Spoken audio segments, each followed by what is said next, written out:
স্বাধীনতা পরবর্তীতেও 1971 সালের পূর্বে যে আমাদের হাজার বছর ইতিহাস ছিল, এটা আমাদেরকে ভুলিয়ে দিয়েছে। এটা এই জন্য ভুলিয়ে দিয়েছে যে নব্য যারা সরকারে আছে এবং যারা বিভিন্ন পর্যায়ে আমাদেরকে শোষণ করছে, তারা হয়তো জমিদারদের স্টাইলে করছে না, কিন্তু অন্যভাবে আমাদেরকে শোষণ করে যাচ্ছে। এই জন্য তারা যেই আমাদের জমিদারদের বিরুদ্ধে যেই সংগ্রাম, সেই সংগ্রাম আমাদের উদযাপন হয় না, আমাদের স্মরণ করা হয় না। এটা একটি আমাদের পুরো জাতির জন্য একটি খুবই অশনি সংকেত। আমরা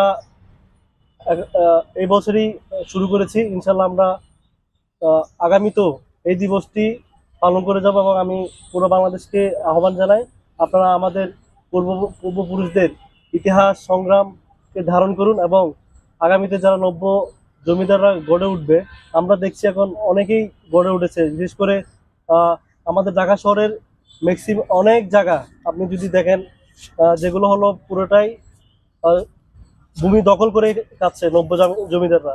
তারা সেখান থেকে উচ্ছেদের মতো ঘটনা রয়েছে। বিশেষ করে আমরা দেখেছি যারা 1947 সালের পরে বিহারে এসেছিলেন, সেই বিহার মিরপুর অঞ্চলে আর মোহাম্মদপুরে এখানে অধিকাংশ জায়গা দখল করে ফেলা হয়েছে।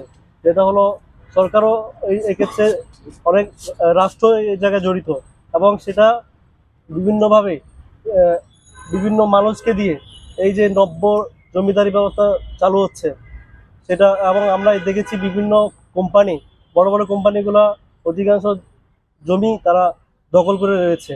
সেই আমরা বাংলাদেশের জনগণকে বার্তা দিতে চাই, আপনারা ঐক্যবদ্ধ হন।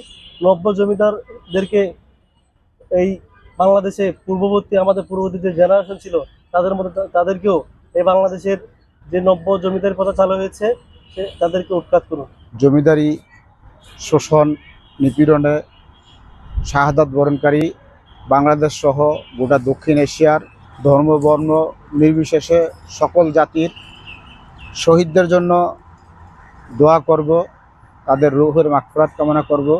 আউযু বিল্লাহি মিনাশ শাইতানির রাজিম। বিসমিল্লাহির রহমানির রহিম।